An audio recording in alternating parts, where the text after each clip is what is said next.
आपलं दूध पण चालू झालं पाहिजे. त्याच्यामुळं गायी निवडताना हे लक्षात ठेवा, आपल्या भागातले तापमान त्याच्यानुसार गायींची निवड करा. आता झालं त्याच्यानंतर चारा व्यवस्थापन.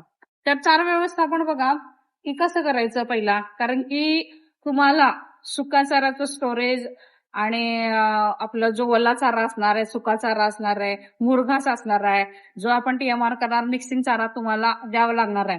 मग त्याच्यासाठी तुम्ही स्टोरेज कशा पद्धतीनं करणार, मग मुरघासच्या बॅगा करणार की बंकर मधला करणार, की परत तुम्हाला सांगते वल्ल्या वैरणीसाठी तुम्ही कोणता पर्याय, गिन्नी गवताची सोय आहे, घासाची जो लसूण घास मेथी घास असतोय त्याची सोय आहे. तर हे चारा व्यवस्थापन ह्याच्याकडे तुम्ही अगोदर लक्ष द्यायचं व्यवसाय सुरू करायच्या आधी, की आपल्याकडं 3-4 प्रकारे चाऱ्याची आपण व्यवस्था कशी करणार आहे. कारण की उन्हाळ्यात 12 महिने शक्यतो एकच चारा हा द्यायचा असतोय गायींना आपल्या.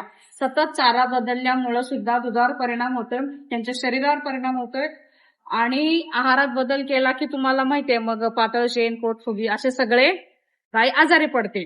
त्यामुळे वर्षभर एकाच पद्धतीचा चारा आणि त्याची सोय ही करावी लागणार आहे. आणि त्याच्या